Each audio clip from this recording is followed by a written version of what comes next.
ಹೆಸರಣ್ಣ? ಲೋಕೇಶ್. ಹೌದಾ? ಎಲ್ಲಿ ಯಾವ ಊರು ನೀವು? ನಮ್ದು ಕುರುಬರಹಳ್ಳಿ. ಕುರುಬರಹಳ್ಳಿ. ಇಲ್ಲೇ ಆಟ ಮೈಸೂರೇನೆ. ನಾವ್ ಇಲ್ಲೇ ಆಟ ಓಡಿಸೋದು. ರೈಲ್ವೆ ಸ್ಟೇಷನ್ ಅಲ್ಲೇ ಆಟ ಓಡಿಸೋದು ನಾವು ಯಾವಾಗ್ಲೂ. ಯಾವಾಗ್ಲೂ ಇಲ್ಲೇ ಇರೋದು ನಾವು.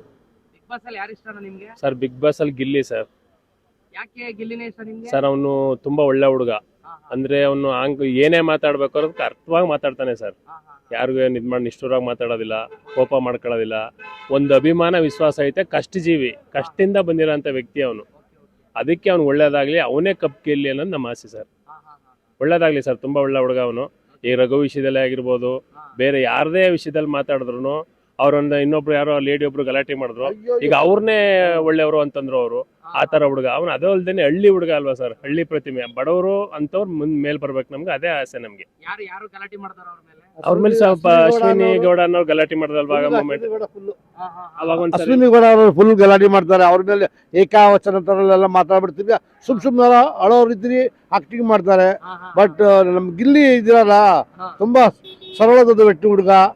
ಬಟ್ ಬಡವನೇ ಆದ್ರೆ ಎಲ್ಲಾರು ಹೊಂದಿಸ್ತಾನೆ, ಎಲ್ಲರ ತರ ಚೆನ್ನಾಗಿ ಮಾತಾಡ್ತಾನೆ, ಇದ್ ಮಾಡ್ತಾನೆ.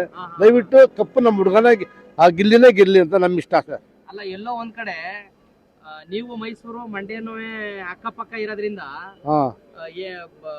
ಆಜುಬಾಜಲ್ಲಿ ಇರೋ ಹುಡುಗನೇ ಗೆಲ್ಬೇಕು ಅಂತಾರೆ, ಏನಾರು ಮನ್ಸಿದ್ಯಾ? ಸರ್ ಆ ರೀತಿ ಬರೋದಿಲ್ಲ. ಅದು ಒಳ್ಳೆ ಹುಡುಗರು. ಇಲ್ಲಿ ಯಾವುದೇ ರೀತಿ ಲೋಪಗಳಾಗಬಾರ್ದು ಸರ್.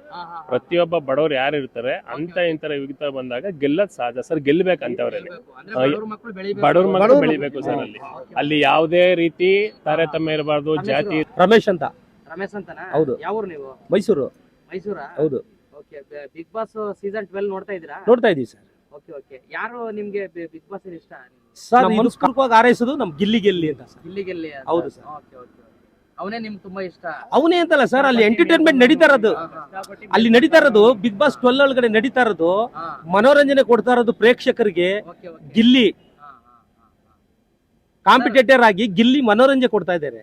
ಎಲ್ಲ ಒಂದ್ ಕಡೆ ಗಿಲ್ಲಿ ಹೇಳಿ ಸರ್, ಕಾಮಿಡಿ ಮಾಡ್ತಾ ಮಾಡ್ತಾ ಎಲ್ಲೋ ಕೆಲವರಿಗೆ ಇರಿಟೇಟ್ ಆಗೋ ರೀತಿ ನಮ್ಗೆ ಬಿಹೇವಿಯರ್ ಆಯ್ತು ಅಂತ ಕೆಲವರು ವರ್ತನೆಗಳು ಮಾಡಿದ್ದಾರೆ ಉಂಟು ಬಿಗ್ ಬಾಸ್ ಒಳಗಡೆ. ಹೌದು. ಅದ್ರ ಬಗ್ಗೆ ನಿಮ್ಮ ಪ್ರತಿಕ್ರಿಯೆ? ಸರ್ ಅದು ಕಾಂಪಿಟೇಟಿವ್. ಇವರು ಒಂದು ಹೇಳಿದಾಗ ಅವನು ಒಂದು ಹೇಳ್ತಾನೆ. ಇವ್ರು ಏನು ಹೇಳ್ದೆ ಅವನು ಏನು ಹೇಳಕ್ಕಾಗಲ್ಲ. ಬೆಂಕಿ ಇಲ್ದೆ ಹೊಗೆ ಆಡಲ್ಲ. ಈಗ ನೀವು ನನ್ನ ಹತ್ರ ಮಾತಾಡ್ತಿದ್ರಿ, ನೀವು ಒಳ್ಳೆ ರೀತಿ ಮಾತಾಡ್ತಿದ್ರಿ, ನಾನು ಒಳ್ಳೆ ರೀತಿ ಹೇಳ್ತಿದ್ದೀನಿ. ನೀವ್ ಯಾವ್ದಾರ ಬೇರೆ ರೀತಿ ಮಾತಾಡೋ, ನಾನು ಬೇರೆ ರೀತಿ ಕ್ರಿಯೇಟ್ ಮಾಡ್ತೀನಿ ಅಷ್ಟೇ. ಸಮಜೀವಿ ಅವನು. ಮೈಕ್ ಕೊಡಿ ಅಣ್ಣ ಅವರಿಗೆ. ಆಮೇಲೆ ಯಾರಿಗೇನು ಈ ಆಸೆ ಇಲ್ಲ ಸರ್.